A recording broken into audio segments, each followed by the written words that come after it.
안녕하세요. 책 읽기 좋은 날의 운입니다. 오늘 소개할 책은 대부분 사람들이 잘못 알고 있는 음식에 대한 충격적인 사실 23가지. 지금 먹는 음식에 엉터리 과학이 숨겨져 있습니다. 지은이는 팀 스펙터, 옮긴이는 박지웅, 발행은 시그마북스입니다. 우리는 먹어야 할 것과 먹지 말아야 할 것, 어디에 좋은 음식과 나빠지는 음식, 좋은 영양제를 챙겨 먹어야 한다. 그리고 지방을 적게 먹어라. 설탕을 줄여라. 적게 자주 먹어라. 아침을 거르지 마라. 물은 하루에 1리터 이상은 마셔라. 육류를 줄이고 생선 섭취량을 늘려라 등 음식과 식품에 대한 조언과 정보를 검증 없이 그대로 받아들이는 경우가 많습니다. 이에 저자는 먹는 것에 대한 충고를 가장한 정보는 대부분 과학적 근거가 없다고 말합니다. 주변 누군가가 먹어보니 좋았다. 혹은 유명한 사람이 SNS에 언급했다가 이유의 대부분인데요. 이 책의 저자 팀 스펙터는 쌍둥이 연구로 유명한 유전 역학자로 전 세계 최대 규모의 영양학 연구를 진행하면서 지금까지 대다수가 알고 있던 음식에 대한 지식 대부분이 곡해되어 있으며 심하면 위험하다고 말합니다. 이러한 상황의 원인을 3가지로 꼽았는데요. 바로 유사과학, 결과에 대한 곡해, 식품산업입니다. 저자는 잘못 알고 있는 혹은 속고 있는 음식의 정체와 식품과학을 빠르게 파악해 내 눈을 가리는 수작질에 속지 않고 현명하게 식품을 선택하도록 돕는 것이다 라고 말하고 있습니다. 이 책에서는 총 23개의 식품 관련 이슈를 다루고 있는데요. 아침 식사, 칼로리, 영양제, 식품 라벨, 패스트푸드 및 가공식품, 채식, 소금, 카페인, 알레르기, 글루텐 프리, 다이어트, 생수산업, 술, 의사의 조언 등입니다. 오늘은 이 중에서 여러분들이 관심 가질 만한 주제인 영양제와 커피, 그리고 생수와 수돗물의 잘못된 정보에 대해 알려드리겠습니다. 자, 그럼 지금부터 잠시 책 속으로 들어가 보겠습니다. 오늘도 책 읽기 좋은 날과 함께 즐거운 시간 되세요. 구독, 좋아요, 알림 설정은 사랑입니다.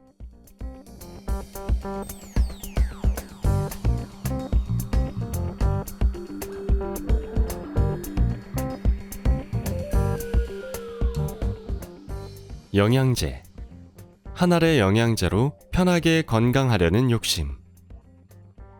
5개념. 비타민 영양제를 먹으면 건강해지고 병에 걸리지 않는다. 전 세계의 약쟁이가 판을 치고 있다. 미국인과 영국인 절반이 매일 영양제를 먹으며 전 세계 기준으로 정기적으로 영양제를 복용하는 사람은 약 10억 명에 달한다. 비타민이 세상에 나온 지도 벌써 1세기가 지났지만 비타민을 향한 사랑은 식을 줄을 모른다. 속설에 따르면 비타민은 암을 치료하고 탈모를 막으며 숙취를 해독하고 기력을 북돋는다고 한다. 비타민 영양제 회사는 대형 제약회사만큼 부자가 될 듯하다. 요즘 부유층은 매일 비타민 정맥 주사를 맞으면서 필요한 비타민을 공급받는다. 우리는 비타민 D, 칼슘, 엽산, 비타민 B, 철분을 음식에 넣으면 영양 만점이 된다고 세뇌당했다. 우유, 시리얼, 빵을 포함한 대다수 초가공식품이 대표적이다. 보건부는 이러한 강화식품이 자연스럽고 저렴한 방식으로 약 없이 국민의 건강 증진에 도움을 준다고 주장한다. 하지만 사람들은 영양제의 효능을 과대평가하고 위험성을 평가절하한다. 영양제의 효과는 제대로 검증된 적이 없으며 여러 가지 증거는 오히려 몸에 해롭다는 사실을 시사하고 있다. 식품에 비타민이나 영양성분을 첨가할 필요가 있다는 생각은 1930년대 전 세계가 영양결핍에 시달리던 시절에 대두했지만 정크푸드로 인한 영양 과다가 문제인 지금까지 이어지고 있다. 비타민이 식품을 건강하게 만든다는 이론은 연구 결과 근거가 빈약한 것으로 드러났다. 하지만 식품에서는 우리에게 비타민과 미네랄을 첨가한 초가공 식품이 무슨 이유인지는 몰라도 어쨌든 몸에 좋다고 쇠뇌했다. 켈로그 콘프로스트와 같은 설탕 덩어리 시리얼에 강화 처리를 하면 비타민 D의 보고와 같은 건강상 이점을 알리는 문구를 넣어도 법에 저촉되지 않는다. 따라서 작은 사발에 담긴 시리얼 한 그릇에 어린이 일일 권장 섭취량의 절반이 넘는 설탕이 있다는 사실을 교묘하게 숨길 수 있다. 대중에게 영양제에 대한 잘못된 정보를 퍼뜨리는 주 원인을 몇 가지 꼽자면 영악한 광고 전략, 영양제로 병을 고쳤다는 이야기, 향간에 근거 없는 소문 따위가 있다. 예를 들어 비타민C를 섭취하면 면역력이 올라간다는 잘못된 믿음을 불어넣은 사람은 노벨 수상자 라이너스 폴링이다. 폴링은 1960년대 초반에 비타민C 영양제로 감기를 예방할 수 있다고 주장했다. 신빙성 있는 여러 연구가 폴링의 이론이 틀렸다는 사실을 시사했음에도 굴하지 않았다. 몇몇 연구에서 비타민C와 함께 아연을 섭취하면 감기 증상이 나타나는 시간을 6시간에서 12시간 정도 감소시킬 수 있다는 결론을 내기는 했다.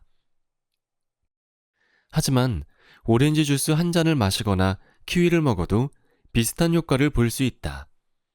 다시 말해, 돈을 제대로 투자해서 수행한 연구가 아니라는 뜻이다.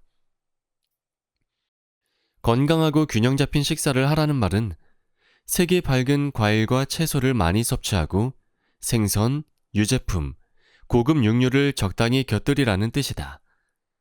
여기에 매일 태양빛까지 쬐어주면 우리에게 필요한 비타민과 미네랄을 99% 얻을 수 있다.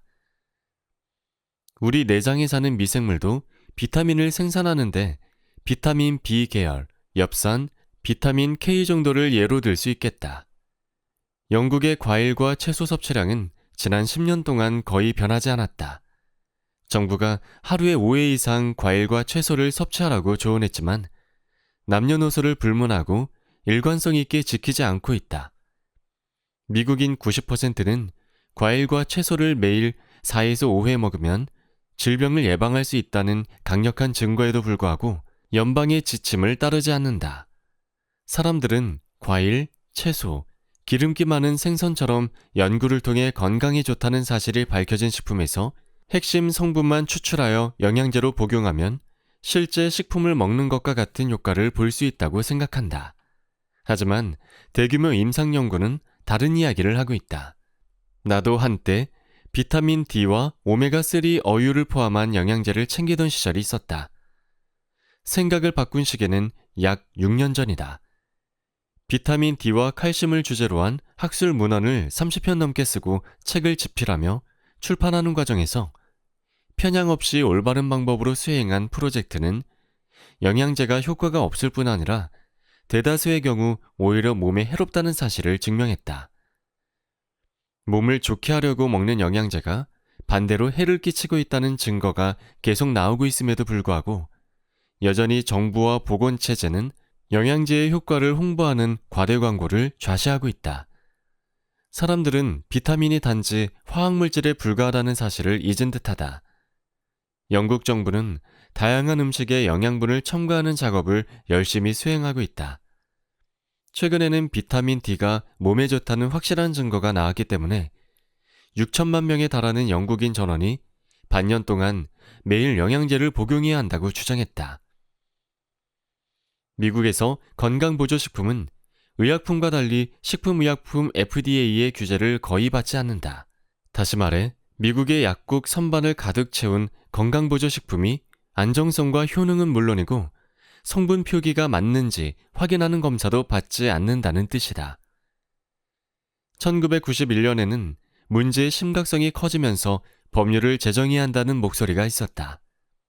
하지만 건강보조식품 업계는 의회에 로비를 했고 그 결과 1994년에 논리의 건강보조식품법이 탄생했다. 업계가 개인의 자유에 대한 광고를 제작하는 방법까지 동원한 성과였다.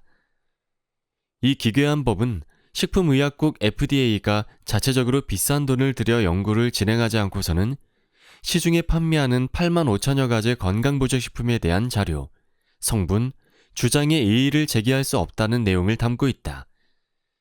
결국 무법지대나 다름없는 시장이 조성되고 말았다. 유럽과 호주 역시 상황은 크게 다르지 않다. 건강보조식품을 판매하기 위해 안전검사 따위는 받을 필요도 없으며 심지어 라벨에 경고문을 표기하지 않아도 무방하다. 세인스 존스 워트처럼 흔하게 처방하는 약물과 함께 복용했을 때 치료에 방해가 되는 영양제 역시 예외는 아니다. 전 세계 기업은 과장되거나 오해의 소지가 있는 주장을 해도 별 제재를 받지 않는다. 한때 간해공업으로 시작한 회사가 지금은 세계적인 대기업이 되었다. 유럽의 규제는 그나마 엄격한 편이다. 하지만 아주 다르지는 않다. 예를 들어 회사는 40년 전에 수행한 연구를 근거로 극미량의 아연을 함유한 제품에 자양강장이라는 문구를 넣을 수 있다. 비타민 영양제는 원래 크기가 작은데 대부분 알약이나 캡슐에 벌킹제, 방부제, 별 의미 없는 수준의 다른 성분이나 정체불명의 물질을 집어넣고 크게 만들어서 판매한다.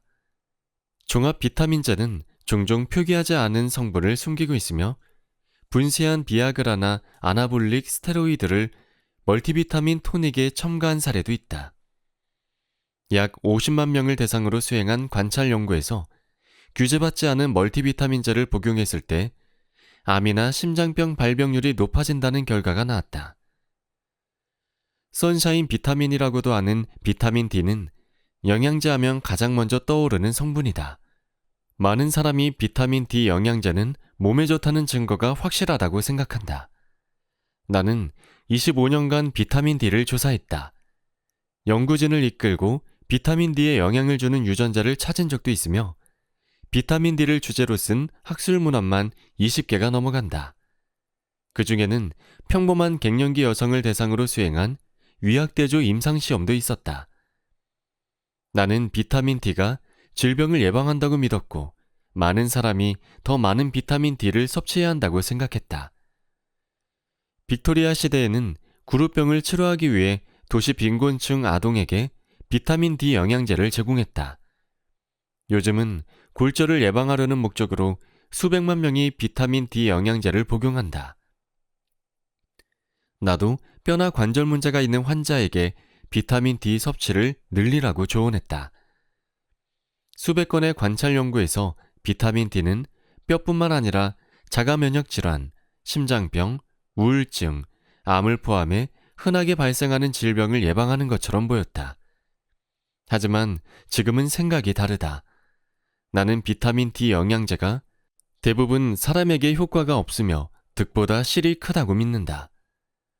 언급한 관찰 연구는 전부 편향되었다. 보통 병에 걸리면 어떤 성분이든 결핍이 나타날 확률이 높은데 낮아진 혈중 비타민 D 수치가 병의 결과가 아닌 원인이라고 착각했다는 말이다. 또한 고품질의 무작위 대조 시험들을 요약한 결과에서도 비타민 D 영양제의 효능을 검증하지 못했다. 비타민 D는 사실 비타민이 아니다. 우리는 햇빛을 받아서 비타민 D를 합성할 수 있기 때문이다. 따라서 스테로이드 호르몬 D라고 불러야 정확하다. 물론 이름을 이렇게 바꾸면 찾는 사람이 훨씬 줄어들 것이다. 지용성이므로 비타민 A, E, K처럼 지방 조직에 저장되면서 몸의 독소를 축적할 수 있다. 비타민 D 영양제의 권장 복용량은 보통 무난하다. 그러나 인터넷으로 고농축 영양제를 구매하는 사람을 포함한 대다수는 과다 복용하기 마련이다. 비타민 D는 웬만하면 독으로 작용하지 않으며 기껏해야 혈중 칼슘 농도를 높일 뿐이다. 하지만 심장, 신장, 뇌에 심각한 영향을 미칠 수도 있으며 심하면 이로 인해 수개월 동안 치료를 받는 상황으로 이어지기도 한다. 영양제가 인터넷으로 팔리기 시작하고 사람들이 강화 음식을 찾으면서 비타민 D가 독성으로 작용하는 사례가 몇 년 동안 계속 증가했으며 앞으로도 이런 사례가 계속 발생할 것으로 보인다. 통념이나 광고와는 다르게 매일 15분만 햇빛을 받으면 비타민 D를 충분히 얻을 수 있다. 아니면 연어처럼 기름기가 많은 생선을 먹거나 비타민 D가 풍부한 버섯을 한 줌 섭취해도 좋다. 미국은 물론이고 영국과 호주에서도 우유, 치즈, 요구르트, 시리얼, 과일 주스, 심지어 물까지 비타민 D, 철분, 칼슘, 엽산으로 강화한 식품이 늘어나고 있다. 이런 제품은 일부러 피하기도 어려우며 과다 복용 사례가 계속 잦아지고 있다. 미국은 철분 과다 복용으로 골머리를 썩이고 있다. 파스타나 시리얼을 포함한 여러 음식에 집어넣는 문화 때문인데 원소철 같은 저품질 제품을 사용한다. 엽산은 임신을 원하는 여성에게 발휘하는 효과 덕분에 최근 몇 년간 최고로 성공한 비타민으로 손꼽힌다. 엽산 섭취로 선천성 결함이 발생할 확률을 70%까지 줄일 수 있다는 사실이 밝혀지면서 여러 나라에서 음식에 엽산을 첨가하기 시작했다. 프랑스는 위험성을 무시할 수 없다는 이유로 이러한 유행에 반기를 들었고 지금까지 무분별하게 식품을 강화하는 일을 허용하지 않는다. 현재 프랑스의 선택이 옳았다는 근거가 우후죽순으로 등장하고 있는데 엽산을 과하게 섭취하면 건강을 해치고 암을 유발한다는 근거가 차고도 넘친다. 대다수 비타민은 사람에게 미치는 효과가 크지 않다는 특성상 식단으로 섭취량을 조정하기 쉽지만 첨가물의 형태로 먹기 시작하면 이야기가 달라진다. 사람들은 비타민을 만드는 장소가 시골에 있는 친환경 소규모 작업장이라고 생각하지만 사실 엄청나게 거대한 공장이다. 웬만한 생산시설은 중국에 있다. 100대 비타민 브랜드 모두 14개의 세계적 대기업의 소유인데 네슬레, P&G, 바이엘 역시 여기에 해당한다.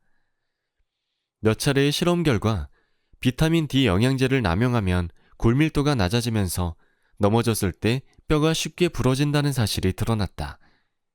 또한 여러 조사와 유전 연구에서는 칼슘 영양제가 심장병과 뇌졸중을 높인다는 결과를 내놓았는데 칼슘이 주요 동맥을 막고 파괴하기 때문으로 보인다. 사람의 신체는 천연식품에서 얻는 영양소는 처리할 수 있지만 화학 영양제의 형태로 대량 들어오는 영양소는 감당하지 못한다.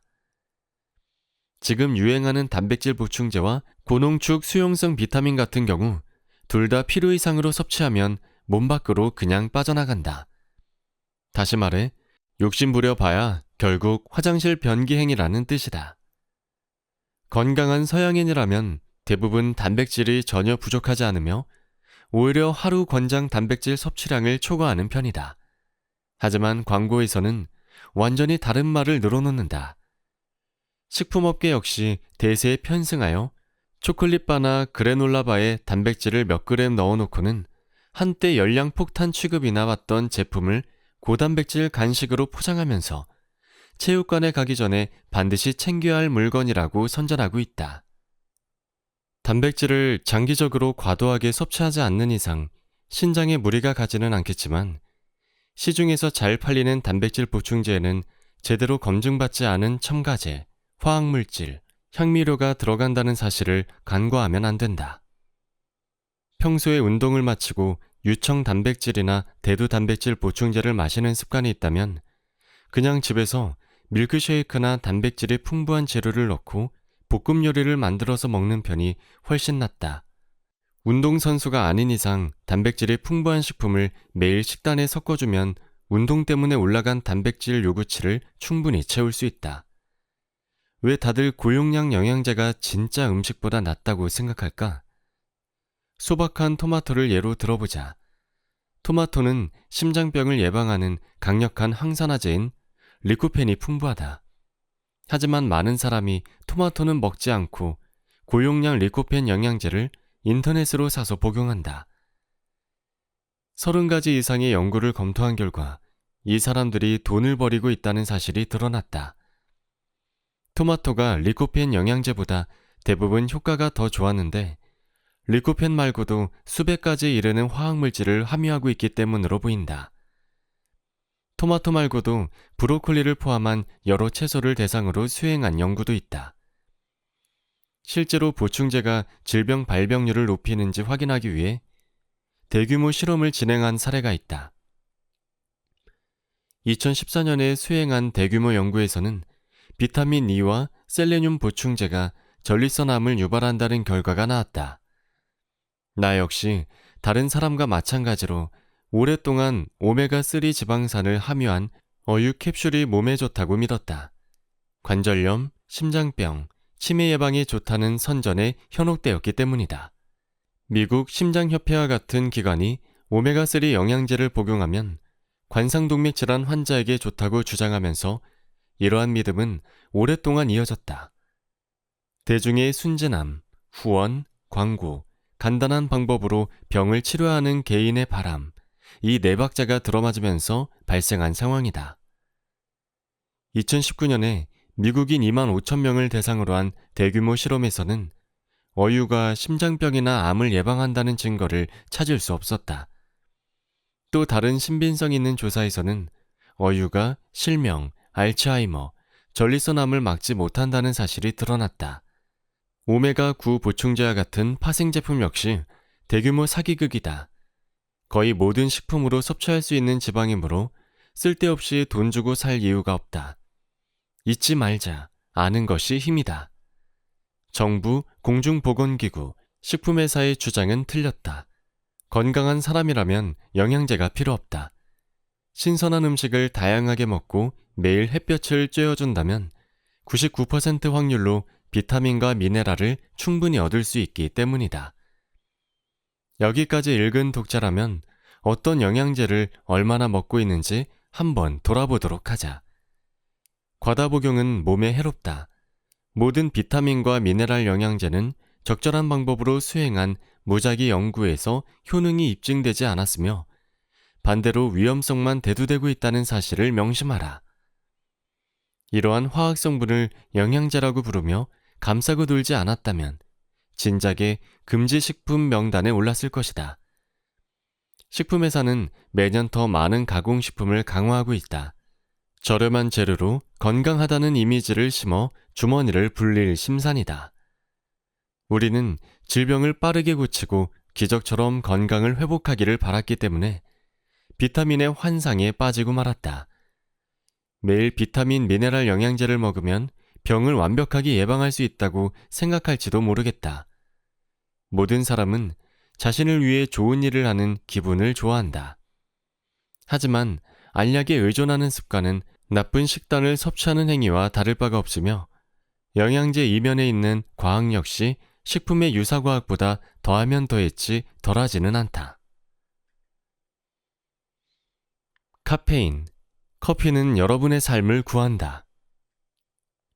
5개념, 커피는 몸에 해롭다. 많은 사람이 아침에 일어나 하루를 시작하기 위해 카페인의 힘을 빌린다. 카페인은 정신을 자극하는 흥분제인데 차나 커피의 형태로 주로 섭취한다. 차와 커피는 세계적으로 인기 있는 음료다. 카페인은 뇌를 자극하는 효과로 유명하다. 잠을 쫓고 정신을 맑게 하는 효과가 있다. 최근에는 음식, 음료, 심지어 다이어트 영양제에도 카페인을 넣는다. 하지만 많은 사람이 카페인이 알코올만큼이나 나쁘다고 주장한다. 가장 돌을 많이 맞은 식품이 커피인데 차나 초콜릿보다 카페인 함량이 높기 때문이다. 한간에는 커피가 수면의 질을 떨어뜨리고 심장병과 암을 유발한다고 한다. 카페인은 정말 위험한 성분일까? 옛날에는 의사도 커피는 카페인 함량이 높으므로 많이 마시면 건강에 좋지 않다고 생각했다. 2000년대 이전에는 대다수 환자 대조군 연구에서 환자와 건강한 사람의 과거 커피 소비량을 확인한 결과 커피를 많이 마시면 심장병에 걸릴 위험이 크다는 결과가 나왔다. 최근에 카페인이 사람에게 미치는 영향을 주제로 한 여러 연구를 체계적으로 검토한 결과 카페인이 부정맥과 관계가 없다는 결론이 나오기 전까지는 말이다. 36개 연구에 대한 분석에 따르면 커피를 적당량 마시면 심장병 위험이 감소하며 더 많이 마시더라도 심장병 발병률을 높이지는 않는다. 커피를 적당히 마시면 사망률이 8%, 심장질환 발병률은 20% 감소한다는 결과가 나왔다. 이런 형태의 자료는 물론 한계가 있지만 피실험자를 모아서 많은 양의 커피를 억지로 먹이는 일은 현실적으로 불가능하다. 따라서 연구 결과를 검토하여 추측하는 방식이 최선이다. 원두를 로스팅할 때 발생하는 아크릴 아마이드가 커피에도 소량 남아있다는 괴담은 신문에서 자주 볼 수 있다. 아크릴 아마이드는 설치류에게 고용량을 투여했을 때 암을 유발하는 물질이다. 2018년 캘리포니아에서 영업 중인 모든 카페는 소비자에게 아크릴 아마이드에 관한 경고 문구를 기재해야 한다는 법이 제정되기도 했다. 세계보건기구 WHO는 흔하게 소비하는 수백 가지 화학물질과 함께 카페인을 대량 섭취했을 때 암을 유발하는 발암물질로 분류했다. 보통 미디어는 식품에 대한 자극적인 헤드라인을 좋아한다. 여러분이 직접 음식에 있는 수백 가지 화학물질을 분리해서 조사한다고 가정해보자. 설치류에게 대용량을 투여했을 때 당연히 하나쯤은 몸에 해로운 성분이 있기 마련이다. 그러나 인간이 해당 성분을 섭취했을 때 설치류와 똑같이 영향을 받는다고 볼 수는 없다. 흔히 하는 또 다른 걱정은 우리의 화장실 습관과 관련이 있다. 카페인은 방광을 자극하여 오줌을 평소보다 빨리 만들게 한다. 커피를 많이 마시면 화장실을 가는 횟수가 늘어나는데 그렇다고 해서 탈수 현상이 일어날 정도는 아니다. 하지만 카페인은 강력한 화학물질로 사람에 따라 예민하게 반응하기도 한다. 예를 들어 카페인은 과민성 대장증후군 환자를 자극하여 위경련이나 설사를 유발할 수 있다. 또한 잠을 쫓아 밤을 꼬박 새우게 만들기도 한다. 카페인은 잠을 자도록 유도하여 뇌를 쉬게 만드는 화학물질인데 아데노신의 작용을 막아 졸음을 쫓는다. 카페인이 아데노신을 억제하여 정신을 맑게 유지하고 집중력을 높이는 식이다. 카페인이 알츠하이머병과 파킨슨병의 발병 위험을 줄이거나 악화 속도를 늦추는 이유 역시 마찬가지다. 운동선수 역시 비슷한 원리로 카페인을 섭취했을 때 미세하게 성적이 올라간다. 보통 혈중 카페인 수치는 커피를 마시고 30분 뒤부터 올라가며 2시간 뒤에 정점을 찍는다. 그리고 4시간에서 7시간 정도 뒤에 간에서 분해를 마치면 완전히 사라진다. 저녁 6시 전에 음료로 섭취한 카페인은 잠자리에 들 때쯤이면 이미 사라졌을 가능성이 크다. 하지만 카페인을 처리하는 신진대사는 사람마다 가지각색이므로 모두에게 그렇다고 확신할 수는 없다. 예민한 사람이라면 적응량의 카페인에도 잠을 설칠 수 있다. 불면증이 있거나 잠을 잘 자지 못한다면 카페인인 커피로 바꾸거나 이른 오후 전에만 커피를 마시도록 하자. 정신질환을 앓는 사람은 카페인이 특정 증상을 악화시킬지 모른다며 걱정을 한다. 카페인을 과다 섭취하면 신경과민이나 불안을 유발할 수 있는데 일부 정신질환 증상과 유사한 부분이 있다. 그래서 웬만한 정신병동에서는 카페인 음료를 금지한다. 하지만 일부 연구에서는 카페인을 섭취하면 정신병 예방 효과를 기대할 수 있다는 결과를 내놓았다. 5만 명의 미국 중년 여성을 대상으로 한 추정 연구에 따르면 커피를 가장 많이 마신 집단은 우울증에 걸릴 확률이 20% 낮았다. 4만 7천 명의 참가자를 대상으로 진행한 세계 연구를 분석한 자료에서는 커피를 하루에 4잔 이상 마신 사람은 자살률이 평균의 절반에 불과하다는 사실이 드러났다. 연구진은 커피의 어떤 성분이 우리 건강에 도움을 주는지 아직 밝히지 못했다. 다시 말해 카페인이 핵심이 아닐 수도 있다는 뜻이다. 커피에는 강력한 항산화제인 폴리페놀이 풍부한데 장내 미생물의 먹이로 작용하는 식으로 건강에 도움을 줄 가능성도 있다. 다행히 로스팅 과정에서 폴리페놀은 사라지지 않으며 항산화 기능은 오히려 향상된다. 커피의 유익한 성분은 폴리페놀뿐만이 아니다. 커피 한 잔에는 넉넉한 양의 섬유질이 들어있다. 한 컵 기준 약 0.5g을 섭취한다고 생각하면 된다. 따라서 하루에 여러 잔을 마신다면 시리얼 한 그릇이나 작은 바나나 하나에 해당하는 섬유질을 섭취하는 셈이다. 섬유질은 대장에 사는 미생물로 인해 발효되어 몸에 좋은 짧은 사슬 지방산으로 변하는데 내장에 다른 유익균이 잘 자라도록 돕는 역할을 한다. 커피는 우리의 잠을 깨울 뿐만 아니라 섬유질과 폴리페놀 성분을 공급하는 식으로 장의 세균에게도 활기를 불어넣는다. 디카페인 커피 역시 폴리페놀 함량이 높다. 원두를 화학 용액으로 헹구면 디카페인 커피를 만들 수 있다.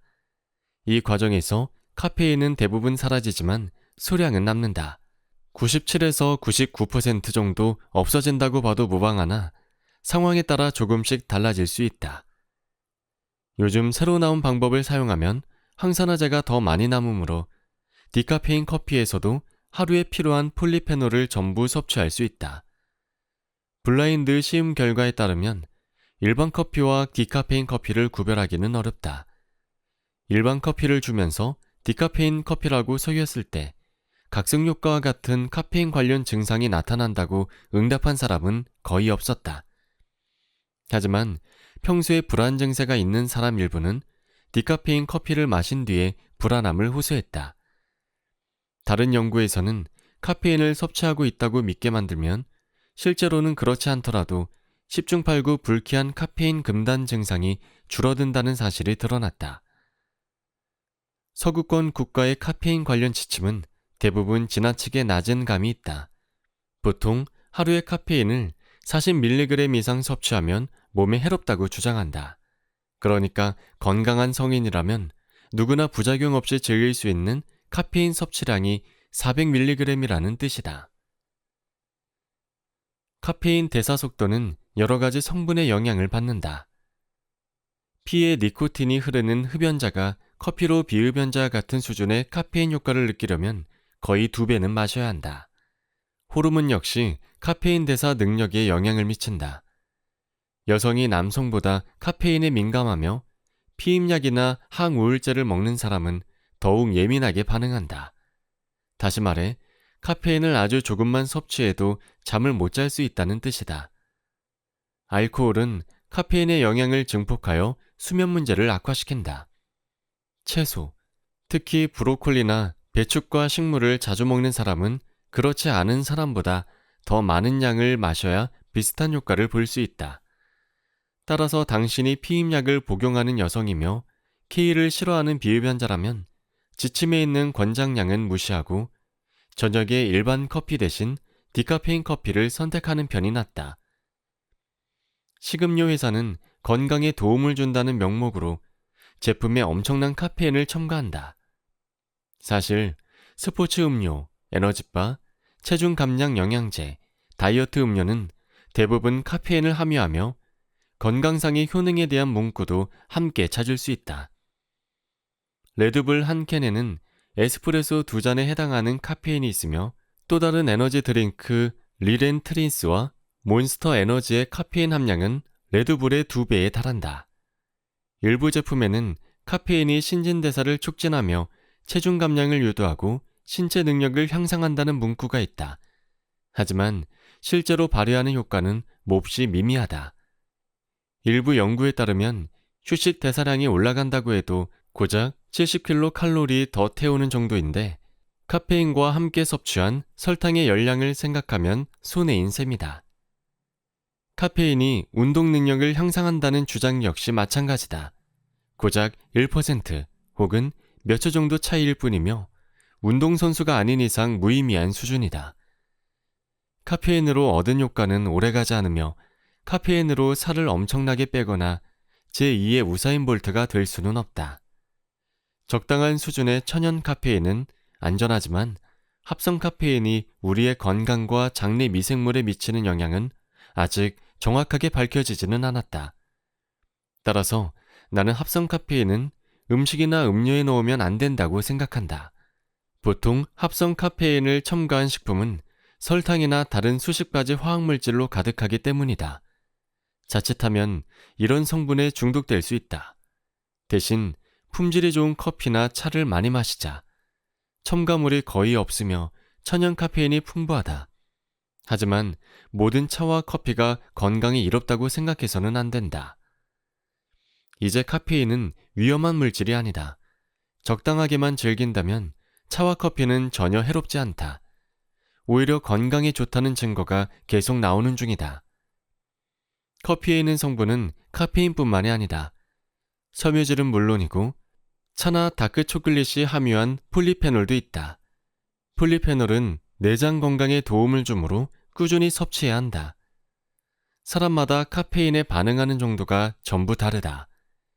카페인 내성 역시 천차만별이며 직접 실험을 하면서 자신에게 가장 적절한 수준의 양을 찾아내야 한다.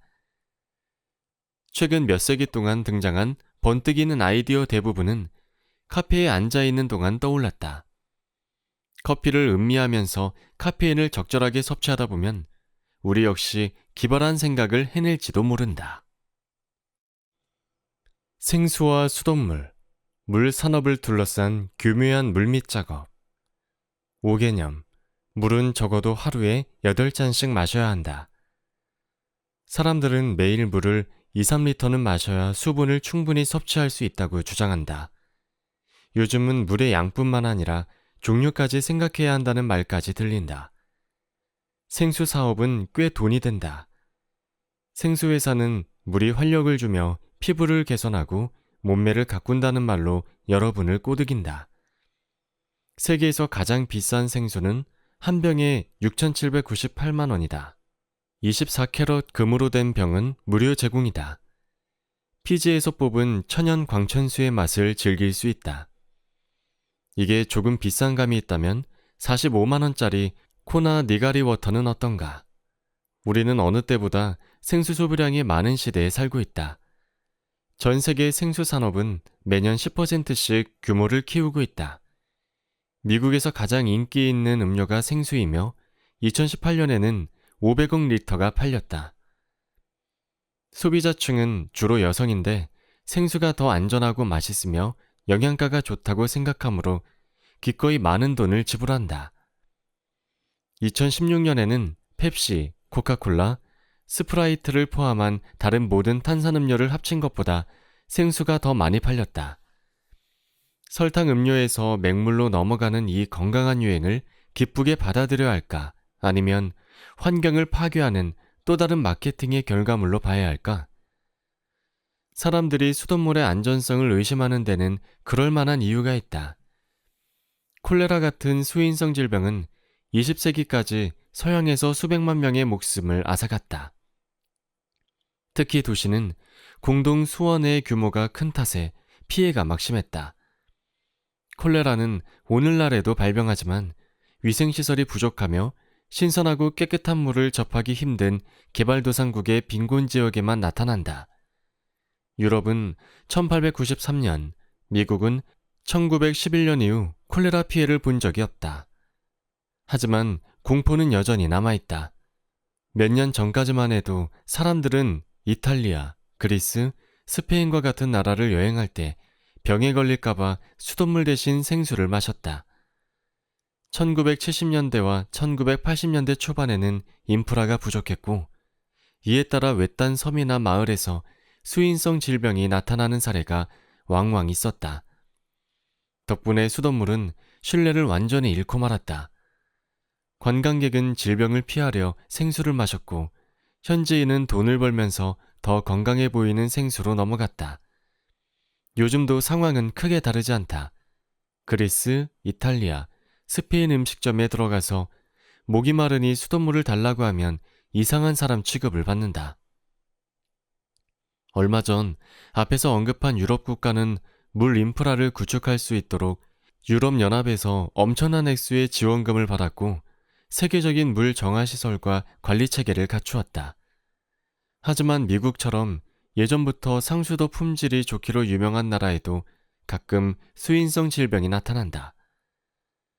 1993년에는 위스콘신 주민 40만 명이 오염된 수돗물에 있던 고약한 곰팡이 때문에 질병에 걸렸다. 하지만 선진국에 사는 평범한 사람이라면 수돗물을 마시고 병에 걸릴 확률은 벼락에 맞거나 상호에 물려 죽을 확률보다 낮다. 생수회사는 생산한 제품이 엄격한 기준에 부합하는지 확인하기 위해 자주 검사를 수행하고 문제를 발견하면 즉시 보고할 의무가 있다. 음료회사는 대중에게 수돗물에 관한 과대망상을 천천히 씹으면서 비싼 음료를 사도록 꾀었다. 수질이 나쁜 아프리카나 아시아 일부 국가에서는 수돗물을 피하는 편이 현명하다. 하지만 재미있게도 생수 소비량이 많은 나라 대부분은 전 세계에서 최고로 안전하고 검증되었으며 언제든지 통제할 수 있는 상수도 체제를 갖추고 있다. 보통 생수 매출이 오르면 탄산수 매출이 내려가며 탄산수 매출이 오르면 생수 매출이 올라간다. 생수에는 세 가지 종류가 있다. 정제수는 화학 처리된 수돗물이다. 미네랄을 약간 첨가한 제품도 종종 있다. 놀랍게도 정제수 제품은 수원이나 제조 공정에서 넣은 첨가물을 라벨에 표기할 필요가 없다. 코카콜라와 펩시콜라는 자사에서 가장 많이 팔리는 생수인 다사니와 아쿠아피니가 단지 가공한 수돗물에 불과하다는 사실을 10년 만에 인정했다. 샘물은 지하수에서 추출하며 사람이 바로 마셔도 될 만큼 깨끗하다. 화학 처리를 할 수 없으며 미네랄 구성이 저마다 다르다. 마지막이 광천수다. 샘물처럼 지하수에서 추출하며 화학 처리가 불가능하다는 점은 같다. 하지만 미네랄이나 전해질 함량이 기준 이상이어야 하며 물이 계속 흐르는 곳에서 채취해야 한다는 조건이 붙는다. 일부 이탈리아 광천수, 산 펠레그리노와 프랑스 광천수 바두아는 칼슘 함량이 한 병당 180mg 이상으로 꽤 높다. 나는 골다공증에 걸린 비건 환자에게 이런 생수를 추천한다. 향미를 가미한 광천수는 완전히 다른 부류이다. 2015년에 영국 생수 매출의 3분의 1을 차지하는 기염을 토했으나 얼마 안가 매출이 떨어지기 시작했고 지금도 계속 하락세에 있다. 과일맛 합성 착향료 혹은 콜라와 비슷한 수준의 인공 감미료나 설탕을 집어넣고 건강한 음료라는 이미지를 씌워 판매한다.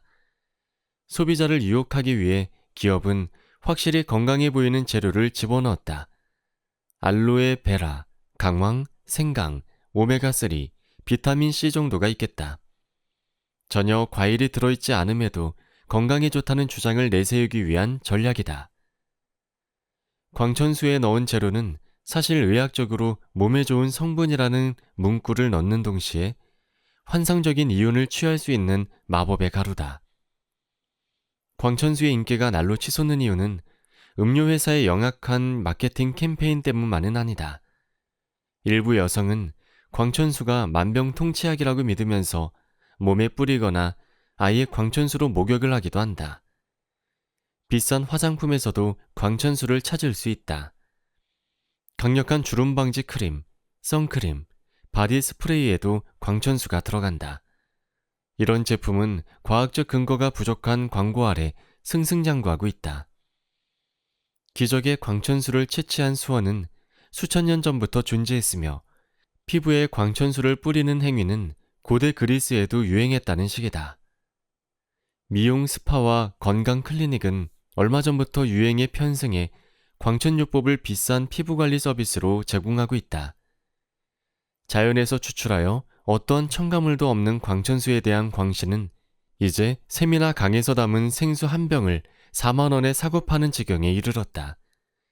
생수회사는 현대 화학물질이 전혀 들어있지 않으며 프로바이오틱스를 포함한 미생물이 가득하다고 주장하는데 물에 사는 미생물 중에는 콜레라 같은 질병을 퍼뜨리는 종류가 간혹 있다는 사실을 알아두었으면 한다. 수돗물로 겁을 준 다음 24시간 생수만 마시게 만들려는 생수회사의 교묘한 광고 전략은 우리뿐 아니라 정부에도 영향을 준 듯하다.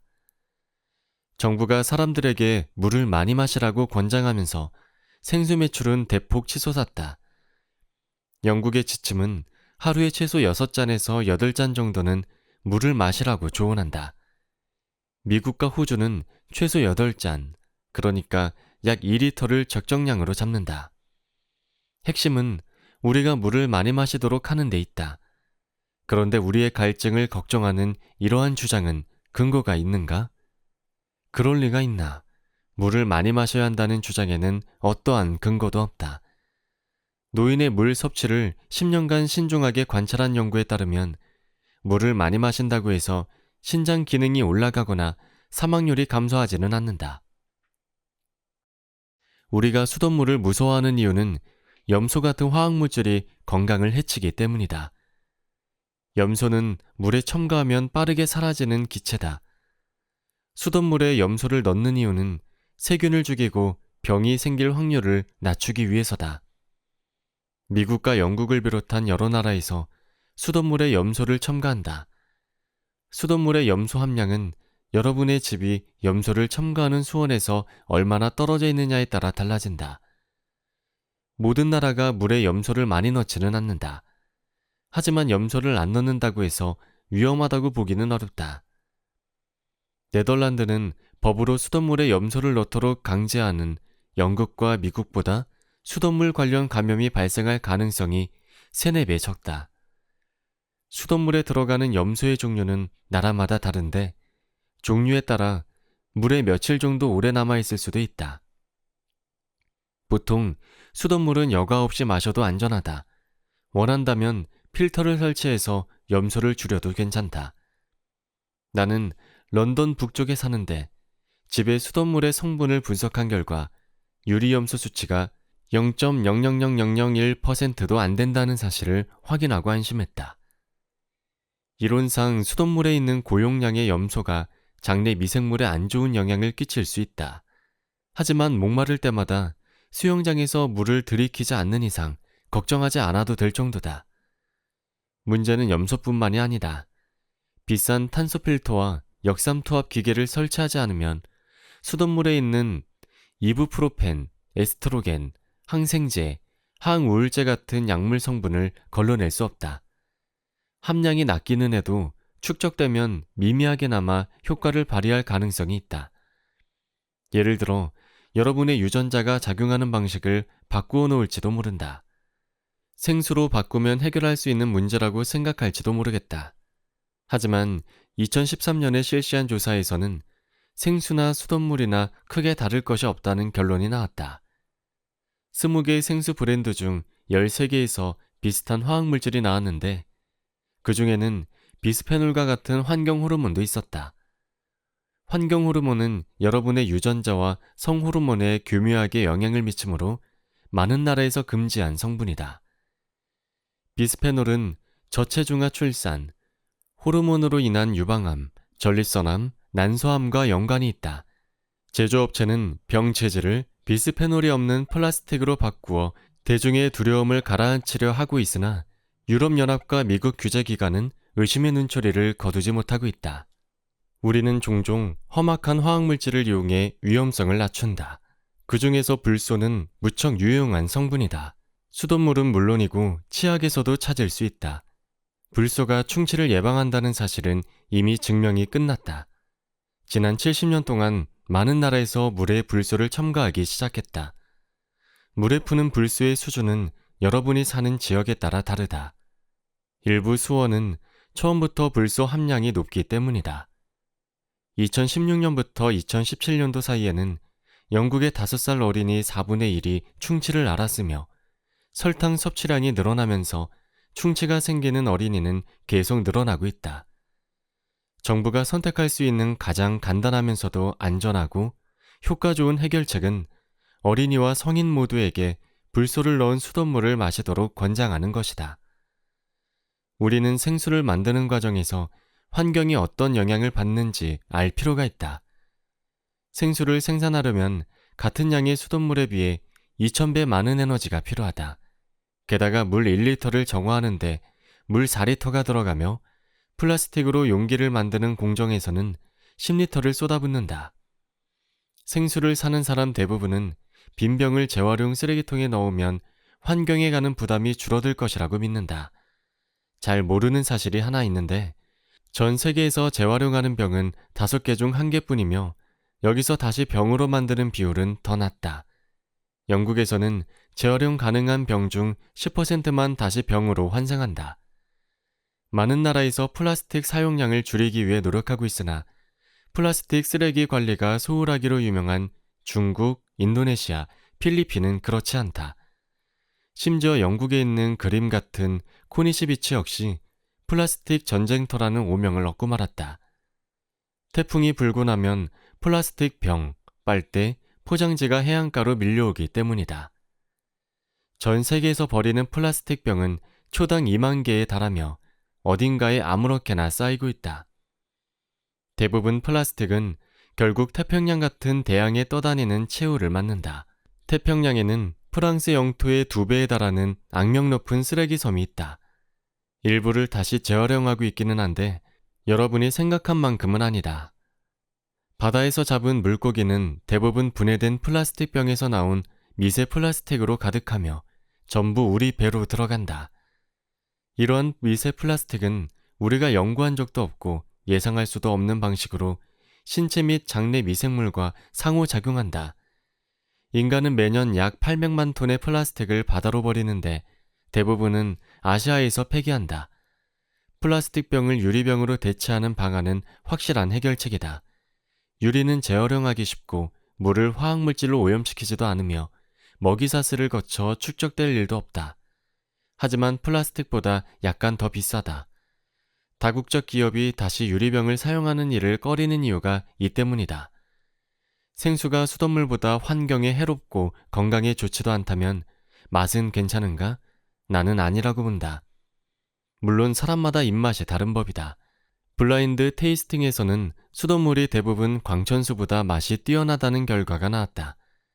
영국의 와인 전문지 디켄터는 2007년 와인 시음 전문가를 대상으로 런던에서 블라인드 시음회를 열어 24가지의 생수의 순위를 매겼다. 그 결과 정통에 있는 런던의 수돗물이 3위를 했다. 가격은 1리터에 약 1.5원이었다. 런던 수돗물에 밀린 뉴질랜드 생수는 휴화산에서 추출했으며 가격이 5만 배 비쌌음에도 불구하고 18위에 머물렀다. 다른 시음회에서도 비슷한 결과가 나왔다. 가격은 순위에 별 영향을 미치지 않으며 수돗물은 수원지에 상관없이 보통 좋은 평을 받았다. 이러한 실험은 물마다 맛이 다르다는 사실을 보여준다. 원인은 아마 미네랄 함량 차이에 있는 듯하다. 나는 호기심 때문에 실험실에서 사용하는 증류수를 마셔본 적이 있는데 이상할 정도로 쓰고 맛이 없었다. 이를 설명하는 이론이 하나다. 보통 우리 몸에서는 치매 균형을 맞추기 위해 물에 있는 소금이나 칼슘과 같은 천연 미네랄이 필요한데 그래서 이러한 성분이 없는 물을 끔찍한 맛으로 느끼게 되었다는 것이다. 탄산음료, 과일 주스처럼 설탕이 많고 이를 썩게 만드는 음료 대신 물을 많이 마시는 유행은 바람직하다고 볼 수 있다. 하지만 공포와 오해를 이용해 지구는 물론이고 지갑 사정에도 좋지 않은 플라스틱 병에 담긴 생수를 팔아치우는 일은 옳지 않다. 식수를 생수로 바꾸어도 건강상 이점은 누릴 수 없다. 생수의 플라스틱 병에는 화학물질과 몸에 해로울 수 있는 성분이 가득하다.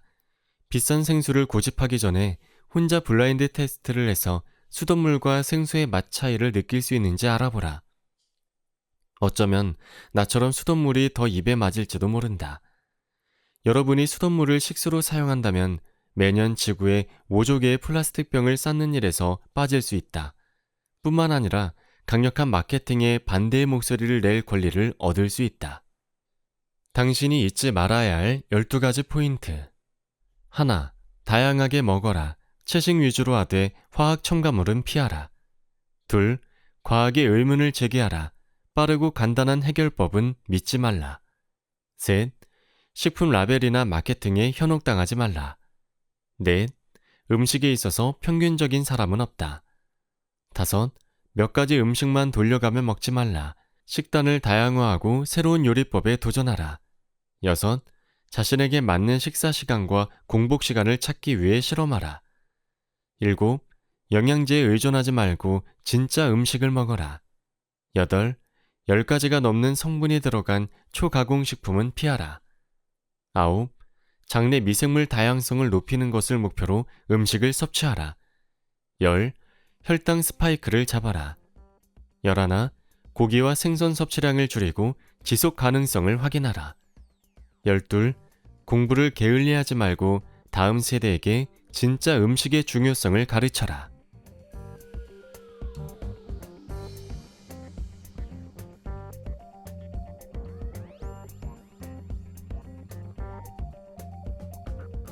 책 읽기 좋은 날. 오늘은 지금 먹는 음식에 엉터리 과학이 숨겨져 있습니다를 들려드렸습니다. 감사합니다.